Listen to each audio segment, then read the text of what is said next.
என் இனிய தமிழ் நண்பர்களுக்கு புரிசைரா சுந்தரின் அன்பான வணக்கங்கள். இன்னைக்கு ஒரு ஸ்ட்ராட்டஜி பற்றி பேச போகிறேன். பங்குச்சந்தை பொறுத்த வரைக்கும் ஆப்ஷன்ஸ் ட்ரேடர்ஸ் அப்படின்னு சொன்னாலே பொதுவாக ஒன்று ஸ்ட்ராடல் அல்லது ஸ்ட்ராங்கல், இது ரெண்டு தான் பயன்படுத்துவாங்க. எனக்கு தெரிஞ்ச இந்தியாவை பொறுத்த வரைக்கும் ஆப்ஷன் செல்லர்னு சொன்னாலே 90% மேற்பட்டவர்கள் ஒன்று ஸ்ட்ராடல் அல்லது ஸ்ட்ராங்கல் தான் பயன்படுத்துகிறாங்க.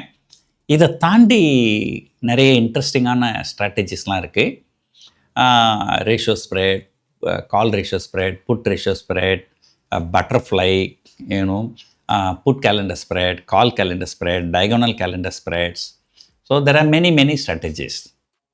So today I am going to discuss one strategy. அந்த ஒரு ஸ்ட்ராட்டஜியோட பேர் கால் கேலண்டர். ஸோ இந்த கால் கேலண்டர் ஸ்ட்ராட்டஜினா என்ன, அது எந்த சமயத்தில் பயன்படுத்தணும், அதில் என்ன அட்வான்டேஜஸ் டிஸ்அட்வான்டேஜஸ், ஸோ இது எல்லாத்தையும் பற்றி இப்போ பார்க்க போகிறோம். முதல்ல கேலண்டர் ஸ்ப்ரெட்னா என்ன அப்படின்றத சொல்லிடுறேன். இப்போது இது ஜூன் மாதம்னு வச்சுங்களேன். ஜூன் மாதத்தில் ஒரு காலை செல் பண்ணிவிட்டு ஜூலை மாதத்தில் ஒரு காலை பை பண்ணுறீங்க அப்படின்னா, ஸோ இந்த கேலண்டர் பொறுத்த வரைக்கும் ஜூன் ஒரு கேலண்டர், ஜூலை ஒரு கேலண்டர். ஸோ அதனால தான் இது ஒரு மாதத்தில் பை, இன்னொரு மாதத்தில் செல்லு. அது மாதமாக தான் இருக்கணுன்ற அவசியம் கிடையாது. இந்த வாரத்தில் செல்லு, அடுத்த வாரத்தில் பை, அப்படியும் இருக்கலாம். ஸோ அப்படி இருந்ததுன்னா அதுக்கு பேர் கேலண்டர் ஸ்ப்ரெட். இதை நீங்கள் காலை செல் பண்ணி காலை பை பண்ணிங்கன்னா இது கால் கேலண்டர் ஸ்ப்ரெட்னு சொல்லுவாங்க.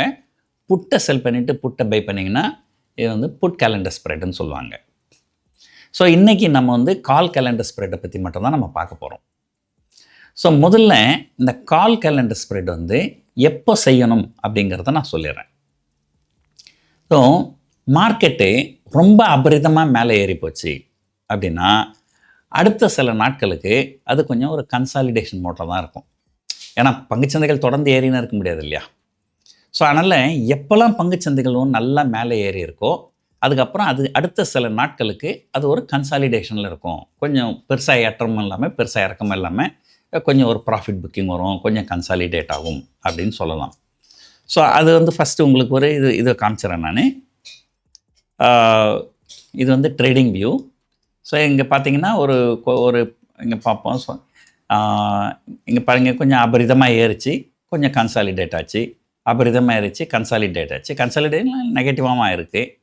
ஸோ இந்த இடத்துல பாருங்கள், ரொம்ப ஏறிச்சு, கன்சாலிடேட் ஆச்சு. அதே போல் பார்த்திங்கன்னா இங்கேருந்து ரொம்ப ஏறிச்சு, கன்சாலிடேட் அல்லது நெகட்டிவு, ரொம்ப ஏறிச்சு, கன்சாலிடேஷன் அல்லது நெகட்டிவு, ரொம்ப ஏறிச்சு, கன்சாலிடேஷன் அல்லது நெகட்டிவ். ஸோ இங்கே பார்த்திங்கன்னா இங்கே ரொம்ப ஏறிச்சு, கன்சாலிடேஷன். ஸோ ஒன்று மார்க்கெட் ரொம்ப ஏறிடுச்சுன்னா ஒன்று கன்சாலிடேஷன் ஆகும் அல்லது கொஞ்சம் கரெக்ஷனும் வரும். சமயங்கள் ரொம்ப கரெக்ஷனும் வந்தாலும் வரலாம், அதுவும் பாசிபிலிட்டி உண்டு. இல்லை எப்போது ஒரு தடவை தொடர்ந்து பங்குகள் மேலே ஏறதுக்கும் வாய்ப்பு இருக்குது. அது ஆனால் but majority of the time ஒரு கன்சாலிடேஷன் ஆகும் அப்படின்றது தான் நம்முடைய ஒரு கணிப்பு. ஸோ இப்போ நம்ம கடைசியாக பார்த்தோம்னாக்கா, இந்த கடைசியாக இந்த இடத்துல பாருங்கள், மே 9 அன்னைக்கு லோ பார்த்திங்கன்னா 24,000 கிட்ட. அப்படியே அடுத்த நாள் ஹை பார்த்திங்கன்னா கிட்டத்தட்ட 25,000. கிட்டத்தட்ட இந்த 2 ட்ரேடிங் செஷனில் 1000 புள்ளிகள் மேலே போயிருக்குது. 1000 புள்ளிகள் மேலே போச்சுன்னா பார்த்திங்கன்னா அதுக்கு அடுத்து கொஞ்சம் கன்சாலிடேஷன் தான் இருக்குது. ஸோ இந்த மாதிரி சமயங்களில் கேலண்டர் ஸ்ப்ரெட் நம்ம பயன்படுத்தலாம். சரி, நான் உங்களுக்கு ஒரு எக்ஸாம்பிள் காமிக்கிறேன் ஒரு கேலண்டர் ஸ்ப்ரெட்டுக்கு. ஸோ இது ஒரு ஆப்ஸ்ட்ரான். இது நம்ம ஒரு சிமுலேஷன் அப்படின்னு ஒன்று இருக்குது. இது உங்களுக்கு சிமுலேட் பண்ணி காமிக்கும்.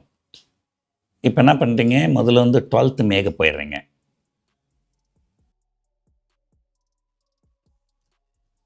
மே போயிட்டு நம்ம அந்த வாரத்துக்கு காலை செல் பண்ணுவோம். அந்த வாரம்னாக்கா 12th மே,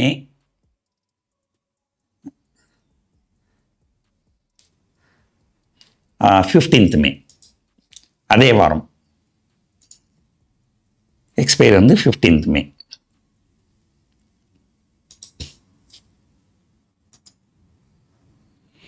ஓகே, எப்போ செல் பண்ணுறோம்? இது காலையில் 9 மணி, 9:15. ஆனால் நீங்கள் நல்லா ஏறினதுக்கப்புறம் இது எண்ட் ஆஃப் த டே தான். அப்போ நீங்கள் 12ஆம் தேதி எண்ட் ஆஃப் த டே தான் பண்ணணும்.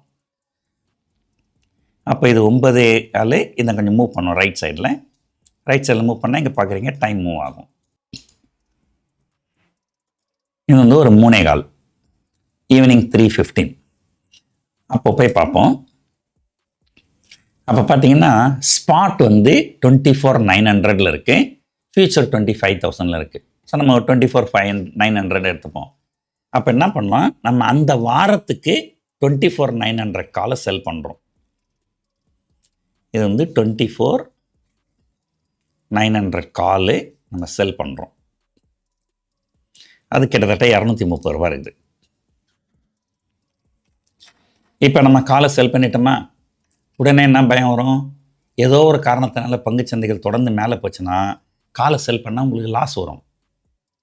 அதுக்கு ஒரு ஹெட்ஜ், அதான் நம்ம ஆபத்து வந்தால் அதை தடுப்பதற்கு உண்டான ஒரு வழி, அதுதான் ஹெட்ஜ். அது என்ன பண்ணணும்னா, மேபி நம்ம என்ன பண்ணலாம், அந்த மந்த்லி சீரீஸில்,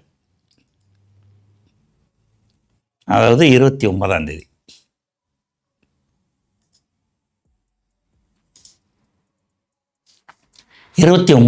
எக்ஸ்பைரி ஆகிற இதில் அதே ஆப்ஷன், அதே ஸ்ட்ரைக் ப்ரைஸ் ஆப்ஷனை நம்ம பை பண்ணிடுறோம். ஸோ 24,900 காலை பை பண்ணுறோம்.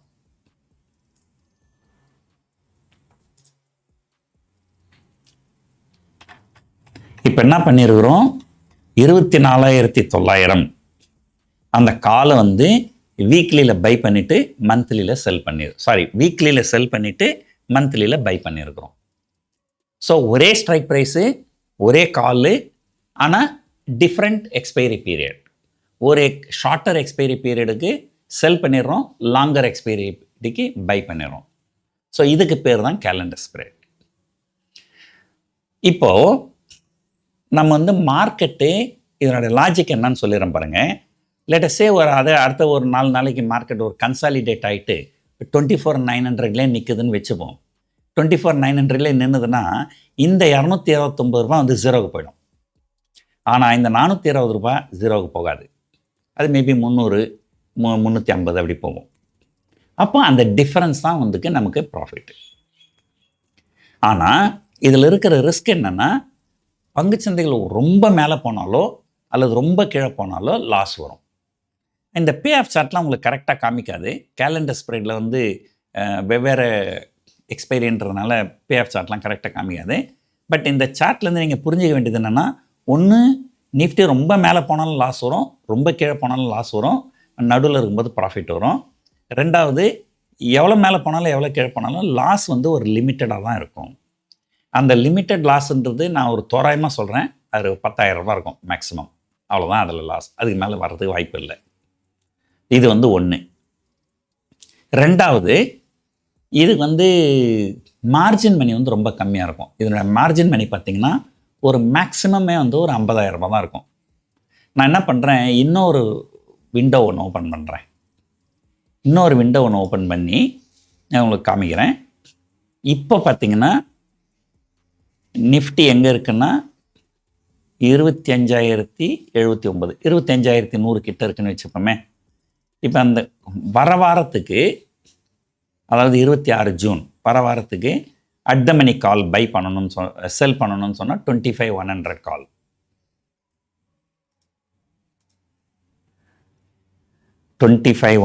கால் வந்து செல் பண்ணுறோம். ஒரு 2 வீக்ஸ் கழிச்சுன்னா உங்களுக்கு என்ன ஆகும், 10 ஜூலை அதே 25,100 வந்து பை பண்ணிடுறோம்.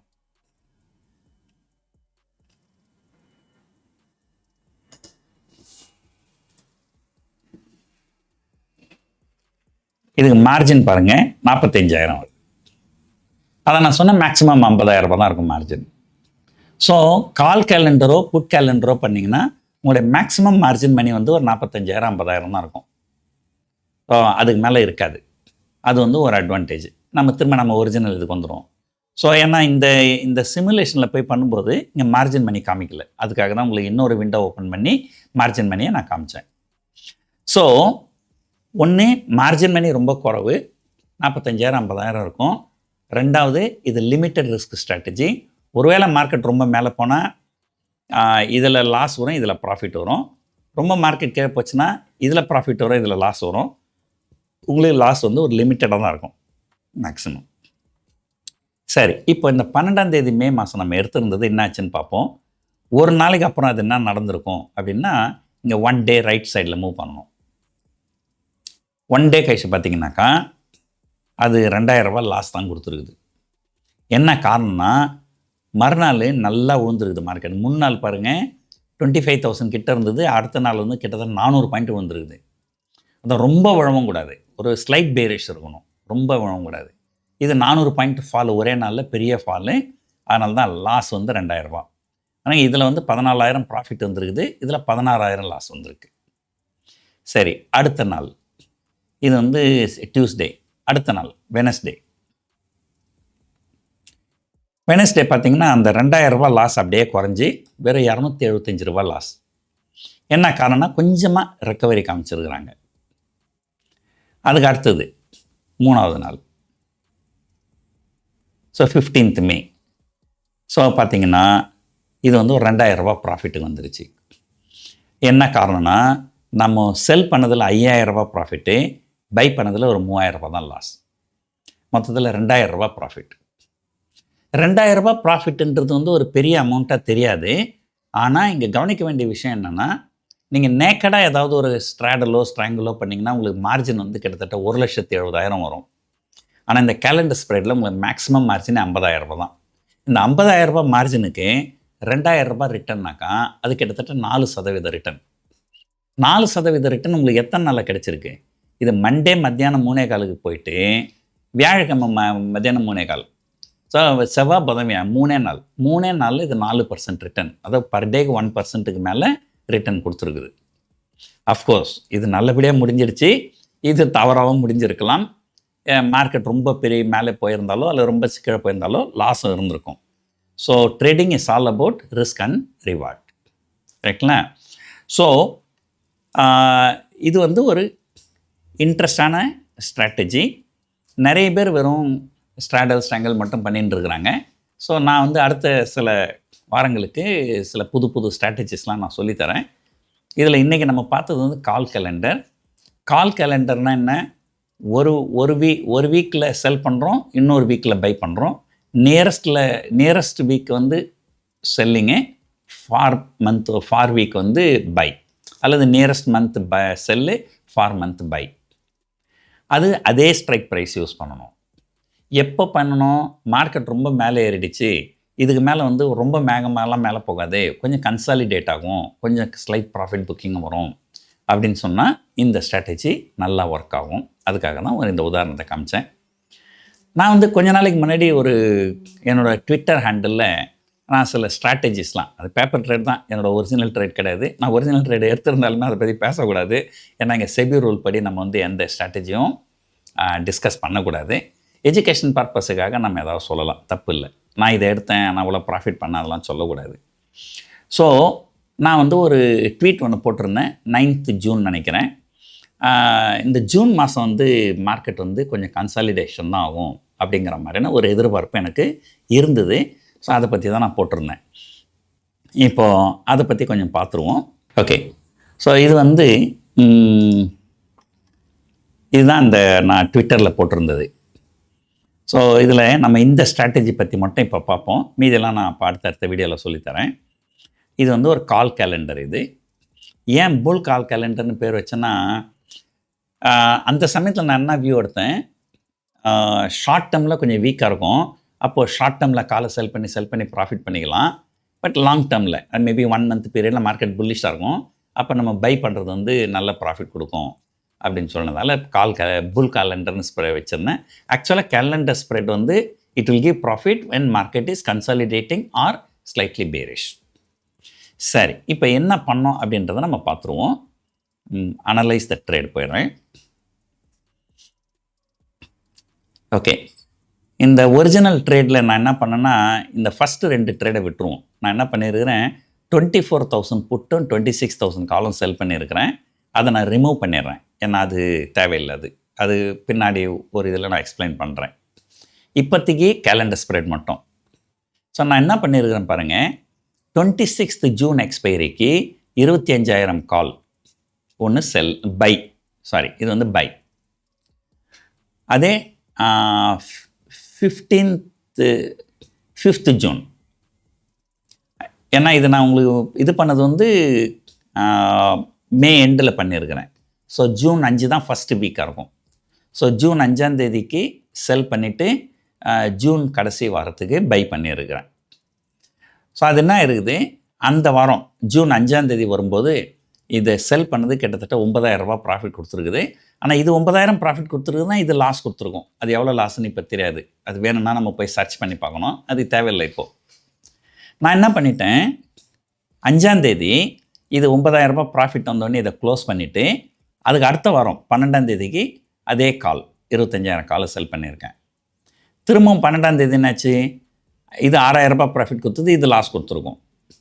ஸோ இந்த ப்ராஃபிட்டை புக் பண்ணிவிட்டு திரும்ப 19ஆம் தேதிக்கு 25,000 கால் செல் பண்ணேன். அப்போது 19ஆம் தேதி என்னாச்சு, அது முடிஞ்சோடனே அதில் ஒரு 9,000 ரூபா ப்ராஃபிட் வந்தது.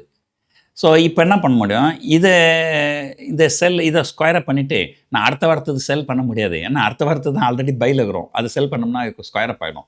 ஸோ அவ்வளோதான், நம்ம எல்லாத்தையும் ஸ்கொயரப் பண்ண வேண்டியதாகிடுச்சு. ஸோ அதை எல்லாத்தையும் நான் ஸ்கொயரப் பண்ணிட்டேன். இது எல்லாத்தையும் ஸ்கொயரப் பண்ணதில் நான் ஒரிஜினலாக அந்த மந்த்லியில் பை பண்ணது வந்து 19,200 ரூபா லாஸ் கொடுத்துருக்குது. ஆனால் இந்த 3 செல் காலம் சேர்ந்து 9,000, 6,000, 9,000 ப்ராஃபிட் கொடுத்துருக்குது. நெட்டாக வந்து 5,800 ரூபா ப்ராஃபிட் கொடுத்துருக்குது. ஸோ 5,800 ரூபான்றது ஒரு பெரிய தொகையாக இல்லாமல் இருக்கலாம். ஆனால் நான் உங்களுக்கு ஏற்கனவே சொன்ன மாதிரி இங்கே வந்து மார்ஜினே வந்து மேக்ஸிமம் ஒரு 50,000 ரூபா தான் இருக்கும். அந்த 50,000 ரூபா மார்ஜினுக்கு 5,800 ரூபான்னா அது கிட்டத்தட்ட ஒரு 12% ரிட்டர்ன். இது எத்தனை வாரம்னு பார்த்தீங்கன்னா மொத்தம் 3 வாரம் தான். ஸோ 3 வாரத்தில் கிட்டத்தட்ட ஒரு 12% ரிட்டர்ன் வந்துருக்குது. So 3 வாரம்னா 3, 5, 15 trading session. 15 ட்ரேடிங் செஷனில் 12% ரிட்டர்ன். அது ஆல்மோஸ்ட் 1% ரிட்டர்ன் பர் டேக்கு வந்திருக்குது. ஸோ ஆனால் நான் வந்து இந்த இடத்துல உங்களுக்கு காமிச்ச 2 உதாரணமுமே நல்லபடியாக முடிஞ்சு நல்ல ரிட்டர்ன் வந்திருக்கிறத காமிச்சிருக்கிறேன். ஏதாவது சில சமயங்களில் இது கண்டிப்பாக லாஸும் கொடுக்கும். நான் ஏற்கனவே சொன்ன மாதிரி மார்க்கெட் ரொம்ப வயலண்ட்டாக மேலே போனாலோ அல்லது ரொம்ப வயலண்ட்டாக கீழே போனாலோ அதுக்கு உண்டான லாஸ் இருக்க தான் செய்யும். ஸோ கால் கேலண்டர்ன்றது ஒரு ரேஞ்ச் பவுண்ட் மார்க்கெட்டு, ஒரு கன்சாலிடேஷன் ஆர் ஸ்லைட்லி பேரிஷ் டைமில் பெஸ்ட்டாக ஒர்க் ஆகும். ஸோ இது ஒரு வேளை நம்ம வியூ தப்பாக போச்சுன்னா அதை எப்படிலாம் அட்ஜஸ்ட் பண்ணணும் அதெல்லாம் நாங்கள் ஒர்க் ஷாப்பில் நிறைய சொல்லித்தரோம். ஏன்னா நம்ம எல்லாத்தையும் இங்கே சொல்லிட்டோம்னா அப்போ நம்ம ஒர்க் ஷாப்புக்கு யாரும் வரமாட்டாங்க. ஸோ ஒர்க் ஷாப்ஸ் வந்து ஒரு நல்ல வருமானம் எங்களுக்கு. இப்போ வந்து சென்னையில் ஒரு ஒர்க் ஷாப்பு, பெங்களூரில் ஒரு ஒர்க் ஷாப் வச்சுருக்கிறேன். நான் வந்து இப்போல்லாம் வந்து பெரும்பாலும் அதிகமாக வெளிநாட்டில் தான் இருப்பேன். இந்தியாவில் ரொம்ப குறைவான நாட்கள் தான் இருப்பேன்.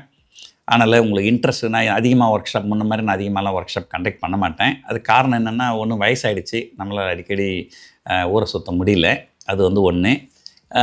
ரெண்டாவது இப்போ கொஞ்சம் நேச்சுரலாகவே வந்து இந்த ஒர்க் ஷாப்புக்கு உண்டான டிமாண்ட்லாம் வந்து நிறைய குறைஞ்சிருக்குது. ஏன்னா அந்த செபி பண்ண வேலையினால நிறைய பேர் வந்து ஆப்ஷன் மார்க்கெட் விட்டே போயிட்டாங்க. ஸோ அதனால் இந்த ஆப்பர்ச்சுனிட்டியை பயன்படுத்திக்கின்னு உங்களுக்கு ஒர்க் ஷாப்பில் இன்ட்ரெஸ்ட் இருந்தால் நீங்கள் அட்டன் பண்ணுங்கள். இந்த டிஸ்கிரிப்ஷனில் எங்கள் ஒர்க் ஷாப் டீட்டெயிலாம் கொடுத்துருப்பாங்க. அதை பார்த்துட்டு எங்கள் ஆஃபீஸை கான்டாக்ட் பண்ணிங்கன்னா நீங்கள் ஒர்க் ஷாப் அட்டன் பண்ணலாம். ஸோ இந்த வீடியோ உங்களுக்கு ரொம்ப பிடிச்சிருக்குன்னு நினைக்கிறேன். இந்த வீடியோ இவ்வளோ நேரம் பொறுமையாக பார்த்ததுக்கு நன்றி, வணக்கம்.